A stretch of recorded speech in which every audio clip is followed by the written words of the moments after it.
Hello friends, welcome to our channel the time saver. मैं Krishna Singh. Friends, आज जो का टॉपिक है हम लोग का वो है मेगास्पोरेंजियम। आज हम लोग का टॉपिक मेगास्पोरेंजियम जानेंगे। आज मेगास्पोरेंजियम से जुड़ी सारी चीज़ें बने रहिए वीडियो के एंड तक और देखते रहिए द टाइम सेवर। चलिए शुरू करते हैं। फ्रेंड्स, हम लोग को जो जानते हैं कि फ़ीमेल यानी इसे इंडिकेशन हम लोग का ऐसा होता है, इसे फीमेल को ऐसे इंडिकेट करते हैं। रिप्रोडक्टिव जो पार्ट्स होते हैं उसे हम ओवरऑल एक वर्ड्स में गायनोशियम कहते हैं। गायनोशियम के दो काइंड्स हो सकते हैं, दो प्रकार हो सकते हैं। किस तरीके से किसका नाम कैसे दिया जा सकता है। अगर पिस्टिल हो, एक पिस्टिल हो तो उसे मोनोकार्पिलरी कहते हैं। अगर वो मेनी पिस्टल्स हो तो उसे मल्टी कार्पिलरी कहते हैं। अच्छा, आगे चलते हैं। यहाँ पर लिखा है फ्री एपोकार्पस और एक होता है फ्यूज्ड सिनकार्पस। इसका मतलब ये हुआ कि जो पिस्टिल है आपस में फ्री हो, यानी एक अलग से है, एक अलग से है, ऐसे करके अलग अलग है, तो उसे एपोकार्पस कहते हैं। अगर वो आपस में फ्यूज़ हो जाए, यानी फ्यूज़ हो जाए, आपस में मिल जाए, अगर वो आपस में मिल गए पिस्टिल्स तो उसे सिनकार्पस कहते हैं। ठीक है। अच्छा, अब आगे देखते हैं। एक होता है स्टाइल, जैसे कि मैं स्ट्रक्चर गैनोसियम्स का दिखा दूं तो एक होता है स्टिग्मा, उसका पार्ट, और एक स्टाइल होता है और एक ओवरी होता है। ओवरी के अंदर ओव्यूल होता है जो किससे जुड़ा होता है, प्लेसेंटा से जुड़ा होता है।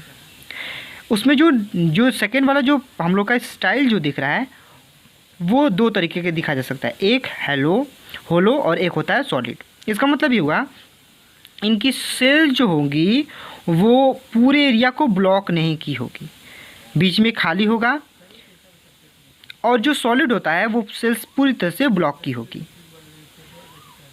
ऐसे पूरी तरह से ब्लॉक की होगी, कहीं जगह नहीं होगी, उसे हम सॉलिड कहेंगे और होलो कहेंगे। आगे इसके बारे में डिटेल में बात करेंगे। चलिए आगे चलते हैं। जैसा कि हम लोग ने मेगास्पोरेंजियम के बारे में पढ़ रहे हैं, तो अब हम लोग का स्ट्रक्चर ऑफ मेगास्पोरेंजियम यानी ओव्यूल को ओवरऑल कह सकते हैं। यानी मेगास्पोरेंजियम को आप चाहें तो ओव्यूल भी कह सकते हैं, यानी ओव्यूल से जुड़ी हुई सारी जानकारी इसमें पढ़ेंगे। अच्छा, एक चीज़ें हैं, एंजियोस्पर्म्स में मोस्टली जो कॉमन ओव्यूल देखा जाता है, एंजियोस्पर्म में ओव्यूल, वो बेसिकली एनाट्रोपस देखा जाता है। क्या देखा जाता है? एनाट्रोपस देखा जाता है। एनाट्रोपस कैसे दिखता है आइए जानते हैं। फ्रेंड्स, ये जो एनाट्रोपस का सिंपल सा फिगर है जो कि इन्वर्ट होता है, ये उल्टा होता है, यानी माइक्रोपाइल्स की जो डायरेक्शंस होती है वो नीचे की तरफ होती है। अच्छा, ये जो मैंने स्ट्रक्चर्स बनाए हैं वो स्ट्रक्चर ओवरी का है। ये बाहरी स्ट्रक्चर आपको दिख रहा है, ये ओवरी का है, और इसके अंदर ये जो ज्वाइंट देखो दिख रही है, ये और कुछ नहीं बल्कि एक प्लेसेंटा है जो इस ओव्यूल से अटैच है। आगे इसके स्ट्रक्चर्स को देखते हैं। आपको दिख रहा है कि ये बाहरी दो लेयर्स आपको दिख रही हैं, ये बाहरी दो लेयर्स दिख रही हैं। ये दो लेयर्स और कुछ नहीं बल्कि इसे हम इंटीग्यूमेंट कहते हैं। जो बाहर की तरफ होगा उसे हम क्या कहेंगे? आउटर इंटीग्यूमेंट, और जो इनर की तरफ, अंदर की तरफ होगा उसे हम इनर इंटीग्यूमेंट कहेंगे। अच्छा, जो इंटीग्यूमेंट है वो क्या, उसे दो हैं तो उन्हें क्या कहेंगे? बाइटिग्मिक। क्या कहेंगे? बाइटिग्मिक। बाइटिग्मिक मतलब इंटीग्यूमेंट कितने हो? दो हो। अच्छा, ऊपर वाले हिस्से को क्या बोलते हैं? ये वाले हिस्से को उसे हम चलाजल कहते हैं। और जिस तरफ से पोलन ट्यूब इंटर करता है, जिस तरफ से पोलन ट्यूब इंटर करेगा उसे हम कहेंगे माइक्रोपाइल। अच्छा, दो चीज़ें और बची। एक चीज़ आपको दिख रहा है कि जहाँ से प्लेसेंटा से ओव्यूल अटैच है, जो स्टॉक लाइक स्ट्रक्चर्स आपको दिख रही है, आपको stock like road, stock like दिख रही है, उसे हम फ्यूनिकल्स कहते हैं। और फ्यूनिकल्स आपके जो ओव्यूल्स का दो ही मेन पार्ट्स होता है, एक होता है ट्यूब और स्टॉक लाइक, और एक होता है बॉडी। तो जो स्टॉक लाइक होगा उसे फ्यूनिकल्स कहेंगे, और बॉडी लाइक उसको आगे के हिस्से को कहेंगे। तो यहाँ से जो स्टॉक लाइक स्ट्रक्चर से आगे बढ़ रहा है बॉडी की तरफ, तो यहाँ पर हिस्सों को रेफे कहते हैं। क्या कहते हैं? रेफे कहते हैं। इस रेफे के ज्वाइंट के पोजीशन को हम कहते हैं हाइलम। अच्छा, आइए जानते हैं रेफेक्स के बारे में। आपको पता होगा कि कोई बीन हो, किडनी शेप का होता है, इस किडनी में आपको ऐसे दिखेंगी, ऐसे स्ट्रक्चर स्कार शेप के दिखेंगे, एक ऐसे करके ऐसे स्ट्रक्चर्स दिखेंगे। उसमें और कुछ नहीं होता है, बल्कि जो पहला होता है उसे रेफे कहते हैं, और जो दूसरा होता है उसे हम और कुछ नहीं बल्कि हाइलम, और जो तीसरा होता है उसे माइक्रोपाइल कहते हैं। माइक्रोपाइल, ठीक है। तो ये 3 चीज़ें आपको दिखने को मिलती है उस सीड्स में, जो एक न्यू प्लांट्स को ग्रोथ कराने में हेल्प करती है, वो रेफे, हाइलम और माइक्रोपाइल।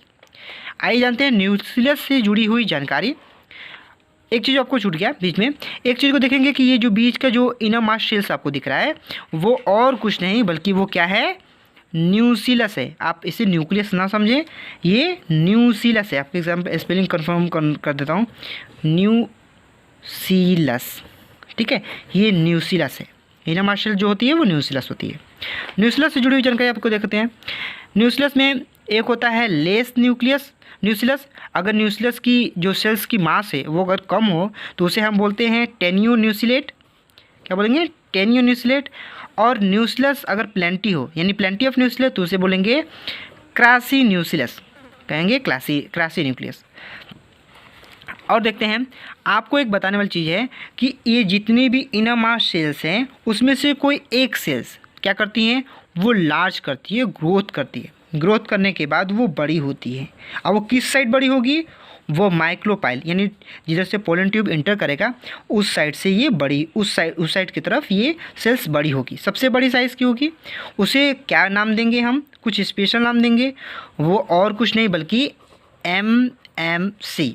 MMC मैंने पहले भी लिखा था, लेकिन वो था माइक्रोस्पोर मदर सेल। यहाँ पर क्या होगा, ये होगा मेगा स्पोर मदर सेल, यानी मेगा स्पोर मदर सेल्स कहा जाएगा यहाँ पर, जो कि डिप्लॉयड होगा। बाद में ये कैसे मेगा स्पोर्स का फॉर्मेशन करेगा अगले वीडियोस में हम पढ़ेंगे, यानी आने वाले नेक्स्ट वीडियो में हम लोग पढ़ेंगे डेवलपमेंट ऑफ फीमेल गेमेटोफाइट। तो आई होप आपको ये वीडियो समझ में आया होगा। वीडियो अच्छा लगे तो वीडियो को लाइक कीजिए।